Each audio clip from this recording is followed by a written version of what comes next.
네, 한 주간의 정치권 이슈 짚어보겠습니다. 전문가 두 분 모셨습니다. 김광덕 전 한국일보 정치부장, 배종호 세한대 초빙 교수 두 분 모셨습니다. 어서 오십시오. 안녕하세요. 안녕하세요.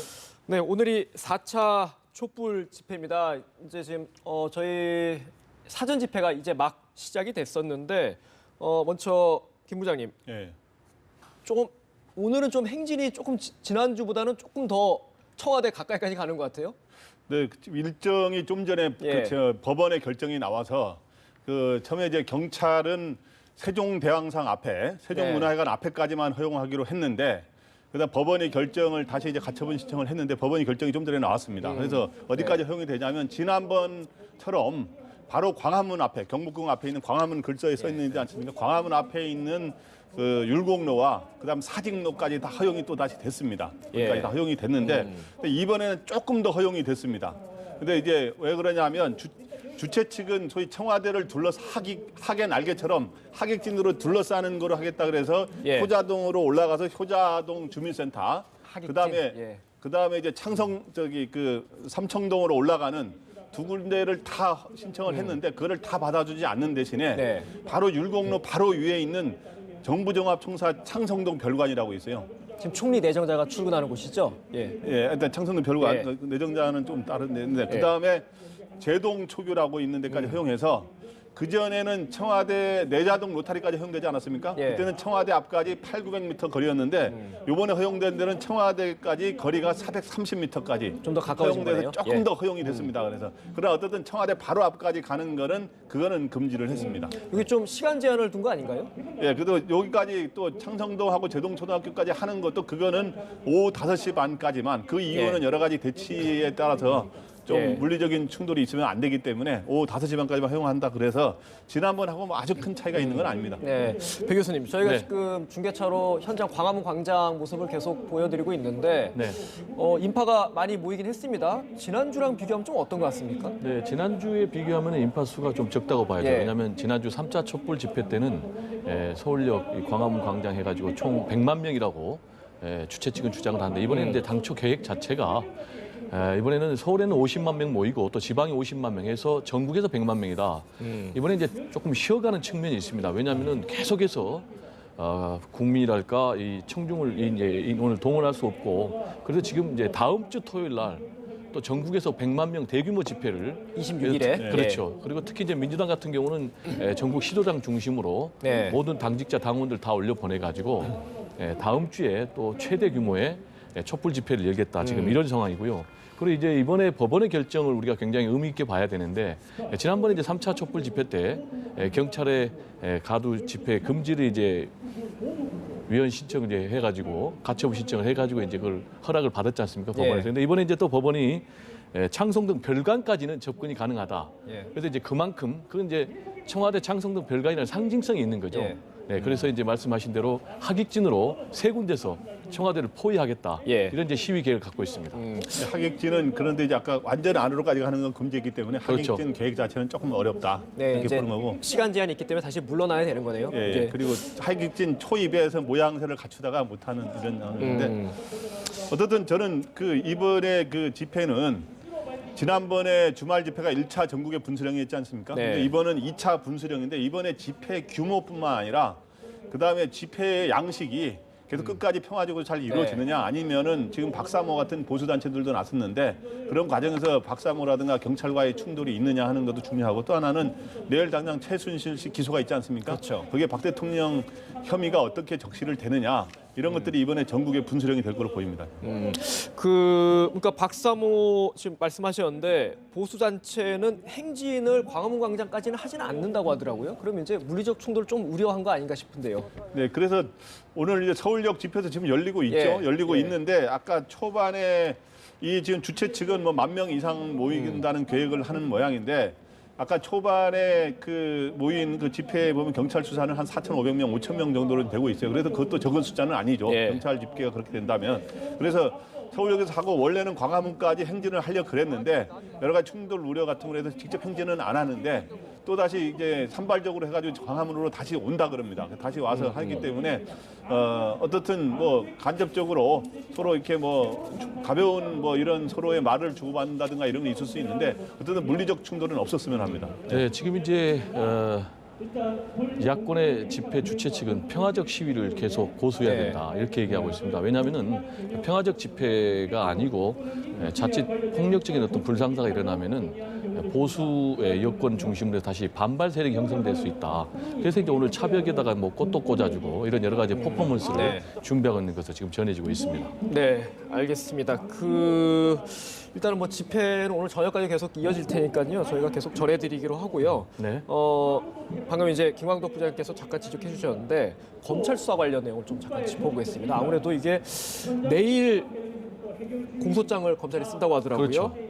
이제 가장 포인트가 박근혜 대통령의 공모 여부를 적시하느냐 아니냐 이 부분이지 않습니까? 네, 그렇죠. 어떻게 가장 넘어가십니까? 중요한 포인트가 이제 박근혜 대통령이 과연 그 범죄 3명 일괄 기소하기로 돼 있지 않습니까? 네. 이 3명 일괄 기소하는데 그 공소장에 어느 정도 연관이 되어 있느냐. 그리고 또 공모라는 부분이 거기에 적시가 되느냐 이 부분이 굉장히 중요합니다. 왜냐하면 만약에 박근혜 대통령이 공모했다 그리고 지시했다 이런 범죄를 특정할 수 있는 사항이 거기에 특정이 된다면은 앞으로 법적으로 탄핵의 근거가 됩니다. 그래서 내일 공소장이 굉장히 중요합니다.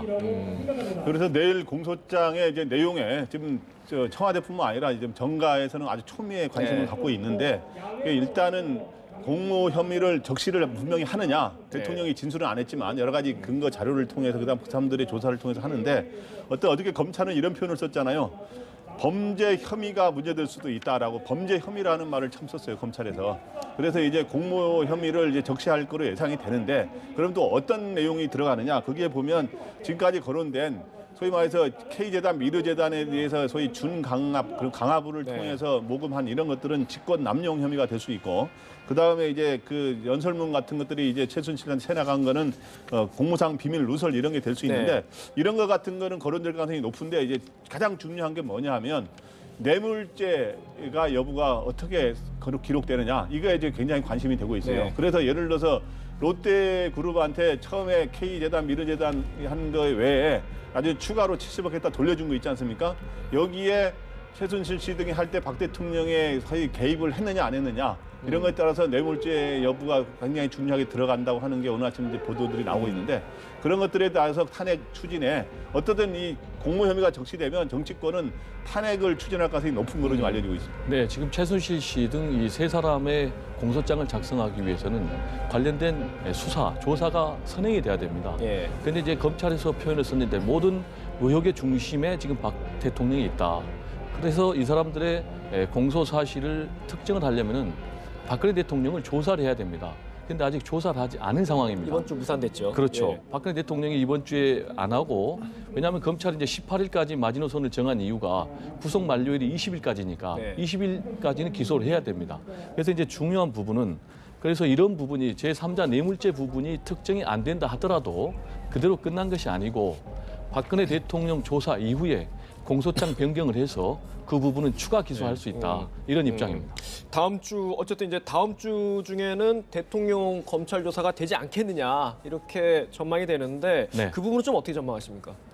네, 지금 현재 그 변호인을 유영하 변호인을 통해서 이번 주에는 못 하는데 다음 주에는 검찰 조사에 협력하겠다 그랬으니까 그 대통령 변호인이 약속을 했으면 당연히 지켜야죠. 다음 주에 당연히 다음 주에는 이루어질 거로 보고요.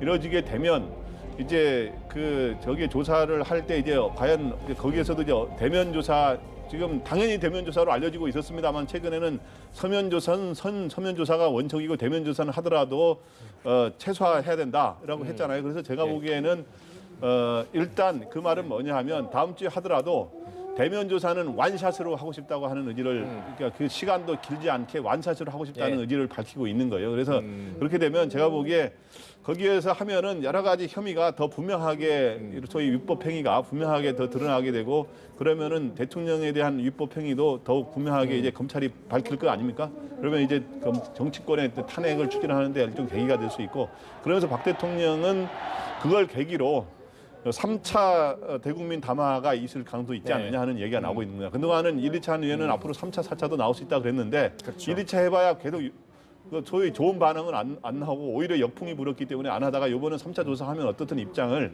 밝힐 수밖에 없는 상황으로 보입니다. 그 뭐 이제 내일 검찰 기소장 작성도 있고 지금 보고 계시는 이제 촛불 집회도 있는데 어떻게 보면 가장 중요한 게 여론의 흐름 아니겠습니까? 네.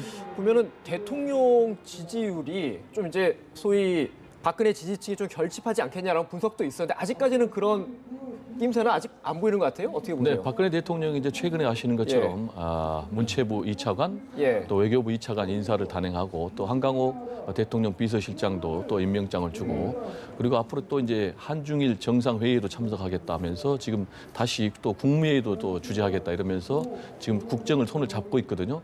그렇지만은 중요한 것은 말씀하신 대로 여론의 지지율은 변동이 없습니다. 오히려 더 나빠지는 추세고요. 지금 이제 전체적으로 박근혜 대통령의 국정 지지율에 대해서 긍정적으로 보는 것은 5%밖에 안 됩니다. 그리고 부정적 평가는 90%고요. 그리고 하야나 또 퇴진을 주장하는 그런 여론조사는 70%가 넘고 있습니다. 그리고 특히 아신 것처럼 20대, 30대에서는 거의 0%가 나오고 있고 호남에서는 0%가 나오고 있고요. 그리고 더 중요한 것은 이제 TK 쪽에서도 9% 미만이고 또 60대에서도 지금 9% 이하로 지금 여론조사가 나오고 있다는 것입니다. 그래서 지금 박근혜 대통령이 다시 장기전을 또 움직이고 있고 또 반격을 꾀하고 있지만은 여론은 지금 반등하지 않고 있다. 오히려 좀 더 나빠지는 양상을 계속 보이고 있다. 이렇게 말씀드릴 수가 있겠습니다. 그래서 뭐 샤이 트럼프 그 때문에 이제 샤이 박근혜도 나오는 모양이던데 보니까. 그런데 이제 어쨌든 대통령 지지율은 지금 갤럽 조사에 따르면 3주째 계속 5% 굉장히 최고 낮은 이 바닥을 지금 계속 가고 있는 상태고 조사 기관에 따라서 이제 5%, 9% 뭐 이런 게 있습니다만은 그래서 저는 이제 소위 박근혜 대통령을 지지하는데 숨은 지지층 샤이 박근혜라고 하는 사람들은 아주 일부는 있을 수 있다고 봐요. 근데 이제 일부는 있을 수 있는데 그게 많지는 않고 지금 현재 박근혜 대통령을 지지했던 사람들도 요번에 그 비리 같은 경우는 거의 종합 세트 형식이어서 국정농단, 전근대적인 국정농단에다가 그 다음에 이권 개입, 무차별적인 이권 개입, 그 다음에 이제 대학 입시 부정까지 겹치다 보니까 이게 상당히 많이 돌았었어요. 그런데 문제는 이거를 주목할 필요가 있어요. 박 대통령의 지지층은 많이 떠났는데 상당 부분 떠났는데 최근 들어서 처음에 그래서 그 반사이익을 얻은 야당이 좀 상승세를 처음에 타는 듯 하다가 야당이 지지층이 주춤하고 늘지 않으면서 지난번에 이제 추미애 대표의 영수회담 철회 이런 회군 그 이유도 이제 작용하고 있습니다만은 요즘엔 무당층과 부동층이 늘면서 오히려 그런 것들이 늘어나고 있는 게 이제 전국에 또 변수가 되고 있다. 그래서 그 사람들은 지금 여야도 실망하고 박근혜 대통령한테 완전히 크게 실망했는데 야외로도 가지 않는 그 층들이 어떻게 가느냐. 이것도 이제 전국의 변수가 되고 있습니다. 정부의 유동성이 더 커졌다 뭐 이렇게 보면 되겠네요. 네, 그런 측면에서 때문에. 이제 제3지대, 제3지대 움직임도 앞으로 더 가셔야 될 것 같습니다. 예, 알겠습니다. 지금 뭐 지지율이 어떻게 될까가 이제 추미애 관심사라서 저희가 한번 제가 의견을 여쭤봤는데 지지율과 또 별개로 이제 여야의 움직임이 어떻게 보면은 이 전국을 움직이는 하나의 키가 될 것 같습니다. 근데 어떻게 보면 제가 옆에서 봐도 여야의 움직임이 그렇게 뚜렷하지는 않는 것 같아요. 이렇게 중심을 잡지는 못하는 것 같은데 먼저 여당부터 한번 좀 짚어보겠습니다. 교수님. 그 내일 새누리당도 비상시국회의를 또 연다고 해요. 이제 뭐 당이 쪼개지는 거 아니냐 이런 얘기까지 나오는데 어떻게 좀 흘러갈 것 같습니까? 여당 새누리당 상황부터? 분당과 관련해서는 제가 출연하기 전에 남경필 도지사 핵심 측근하고 직접 통화를 했는데 제가 여쭤봤습니다. 지금 다음 주 초에 아니면 저 중반까지는 탈당 여부를 결정하겠다고 하는데 과연 탈당하느냐? 근데 이 측근은 탈당한다. 이렇게 입장이 정해졌다고 그래요. 만약에 그래서 남경필 도지사가 탈당을 하면 이제 선도 탈당이 되고요. 그리고 이제 김용태, 하태경 이런 분들도 이어서 이제 뭐 동반 탈당의 움직임도 또 가시가 될 것 같고요. 그래서 이제 내일 또 비상시국회의에서 과연 어떤 의견이 모아질 거냐. 이제 특히 이제 김무성 전 대표 같은 경우는 강력하게 탄핵 쪽으로 지금 얘기를 꺼냈거든요. 그래서 또 탄핵의 그 실현 가능성에 대해서 굉장히 구체적으로 심도 있게 논의가 될 것 같고요. 어쨌든 간에 이분들은 이제 비박이니까, 비주류니까 어떤 구심점을 형성해서 세력을 만들어서 결국 이제 당권을 가져와서 특히 이제 남경필 도지사 같은 경우는 당을 해체해야 된다. 그리고 재창당을 해야 된다. 그래야만이 중도 개혁, 중도 보수 세력을 끌어와서 다음 정권을 다시 잡을 수 있다. 이런 입장에서요. 아무래도 비상시국회의도 그런 새로운 창당, 해체 이런 쪽의 움직임으로 가지 않을까 이렇게 생각이 됩니다. 배 교수님은 이제 그 남경필 지사의 탈당 가능성을 조금 이제 점치셨는데, 근데 이제 부장님 이게 보통 저희가 이렇게 많이 말하잖아요. 보수 정당은 당을 쪼개는 분당의 DNA가 없다. 그렇죠. 과연 그게 가능하겠습니까? 네, 그래서 그 보수 정당은 큰 게 아주 본격적으로 두 개로 나눠지는 분당은 예. 별로 없었고, 그러나 이제 경선 과정을 거치면서 탈당한 사람들이 이제 과거에 이인재 이제 후보 같은 경우 탈당해가지고 당을 만들고 그런 것들이 이제 소위 변수가 돼서 소위 새누리당이나 이런데 그 당시는 당 이름이 신한국당이었습니다만 한나라당 집권을 못하게 하는데 열중한 건 있죠. 그래서 어떻든 제가 보기에 요번에 가장 큰 변수는 뭐라 그러냐면 지금 현재 비주류 중심으로 하는 비상시국회가 이제 내일 소집되는데 이 사람들은 이제 일단 명분은 재창당, 지도부 퇴진과 재창당을 명분으로 내세우고 있는데 실질적으로는 이 사람들은 지금 탄핵을 추진할지 말지 그다음 네. 분당을 할지 말지를 고민하고 있다고 봐야 되겠습니다. 왜냐하면 이런 집단 기구를 만들지 않으면 개별적으로는 탄핵에 가시하기가 굉장히 어렵거든요. 네. 근데 지금 현재 비상시국회의에 한 50명 가까운 의원들이 참여하고 있으니까 이 중에 30명 의원만 가시하면 이제 탄핵이 되는 거 아닙니까? 그래서 저는 지금 분당으로 가느냐 안 가느냐의 기로에 놓였는데 이번에는 분당 가능성이 좀 꽤 있다고 보고 그거의 가장 예. 핵심 변수는 탄핵을 추진할 경우 야권이 거기에 가시하는 사람이 나올 경우는 분당이 된다 이렇게 봅니다. 네, 앵커님이 중요한 말씀했는데요. 보수 여당에는 분당 DNA가 없다. 실제로 지금 우리 역사에서 보수 여당이 분당한 적이 없습니다. 그래서 지금 남경필 도지사 쪽의 입장도 들어보면은 분당이라기보다는 일단 탈당을 해서 그리고 새누리당을 해체를 해서 그리고 새로운 정당으로 재창당을 하겠다. 재창당의 도구다. 그리고 예. 따라서 제3지대는 아직 생각하지 않고 있다. 예. 이런 입장입니다. 알겠습니다. 부장님, 개헌을 통한 임기 단축 카드를 어제 정지석 원내대표가 꺼냈어요. 예, 이 개헌을 통한 임기 단축과 그다음에 조기 대선 예. 그렇게 이어지는 건데 그래서 이게 이제 정진석 원내대표가 공식적으로 제기했을 뿐만 아니라 최근에 사실 언론의 한 칼럼에서도 이렇게 하는 방법이 제기가 되죠. 근데 정진석 원내대표가 제기하고 있고 그다음에 여당의 상당수가 이게 예. 공감대를 여당에서 이게 확산이 되고 있어요. 그리고 야권 일부에서도 동조를 하고 있는데 그래서 이게 이 방법은 뭐냐 하면 일단 대통령은 물러나게 하되 테러를 열어주면서 물러나게 하자라는 취지인데 그게 뭐냐면 현재 대통령이 하야 안 하겠다면 강제로 물러나게 하기는 쉽지 않으니까 헌정적인 방법으로 그렇기 때문에 그럼 어떤 식으로 하면 국회 총리 추천을 여야가 합의해서 먼저 선출하고 그다음에 개헌을 하고 개헌을 통해서 대통령 임기 단축을 하고 그래서 조기 대선을 하자는 건데 여기에 가장 큰 변수는 뭐냐 하면 유력 대선 주자가 이걸 동의를 해줘야 되는데 네. 문재인, 안철수 전 대표는 지금 선두 주자 아닙니까? 이런 사람들이 과연 개헌을 통하면 판이 바뀌어버리잖아요. 그래서 이 사람들이 현재 부정적이고 소극적인 게 이거에 이제 굉장히 변수가 되는 상황입니다. 지금 뭐 자연스럽게 야당 얘기를 해주셨는데 교수님 네. 지적하신 것처럼 야권의 대선 주자들의 의견이 중요할 텐데 또 마침 내일 이제 모이기로 했습니다. 모처럼 어떤 좀 모종의 성과를 낼 수 있을까요? 그동안은 야당이 만나면 항상 빈손회동이나 이런 지적이 많았거든요. 네.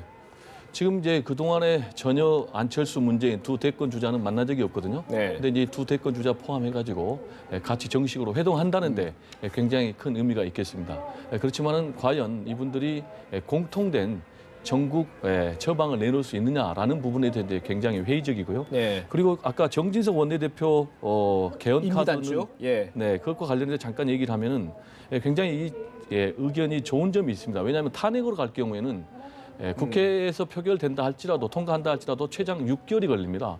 근데 이제 이 개헌 카드는 국회에서 본회의가 통과되면은 30일 이내에 국민 투표해 가지고 바로 개헌 작업에 들어가기 때문에 굉장히 속도감이 있습니다. 그리고 또 이제 이렇게 가면은 박근혜 대통령의 어떻게 보면은 임기 후 보장이라는 굉장히 그런 중요한 네. 카드도 숨어 있습니다.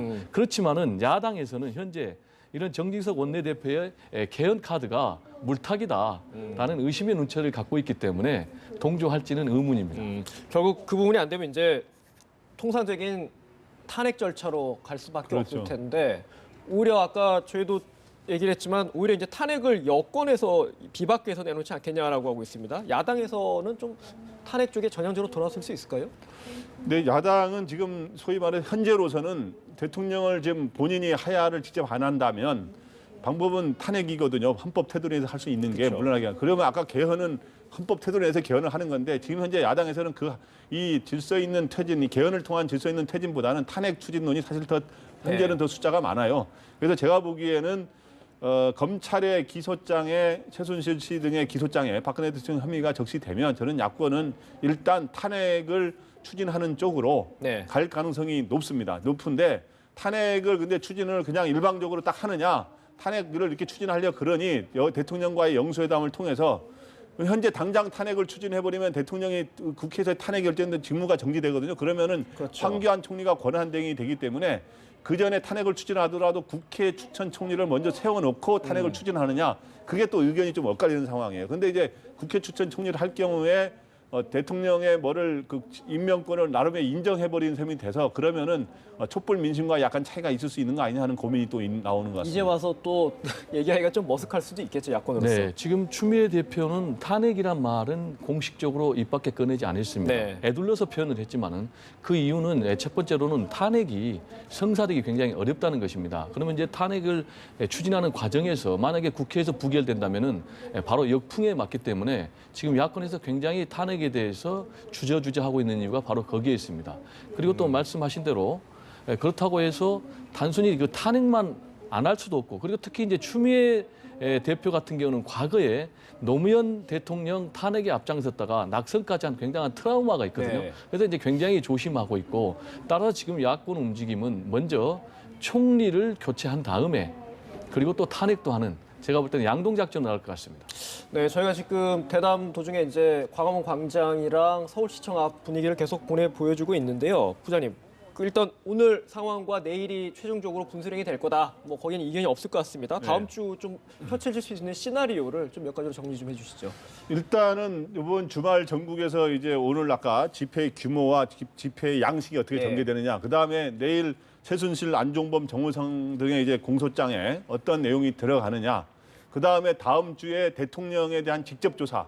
초유의 일 아닙니까? 그렇죠. 아마 전 세계적으로 뭐 외신에 탈 텐데 어쩌면 우리나라의 부끄러운 모습을 보여주는 건데, 그러한 거를 대통령에 대한 조사 이런 것들이 움직이면서 정당 야권 내에서는 탄핵을 할지 말지, 그리고 탄핵에 앞서서 국회 추천 총리를 할지 말지, 이런 것들이 전개되고, 비주류는 가장 큰 탄핵의 변수는 비주류가, 새누리당 비주류가 가세해줘야 찬성이 되거든요. 그렇죠. 그러면서 내주는 굉장히 어느 때보다도 가장 역동적으로 전국이 움직이는 주가 될 거다 이렇게 보입니다. 네, 지금 이제 하루하루가 전국이 분수령입니다. 네. 그리고 국민 이기는 권력은 없습니다. 따라서 이런 엄중한 시기에 박근혜 대통령이 정말 국민의 마음을 어루만져 줄 수 있는 그런 진정성 있는 좀 처방을 내놔야 되지 않을까, 이런 생각이 듭니다. 네, 알겠습니다. 대담은 여기까지 하도록 하겠습니다. 지금까지 김광덕 전 한국일보 정치부장, 배종호 정치평론가 두 분과 말씀 나눴습니다. 고맙습니다. 네, 감사합니다.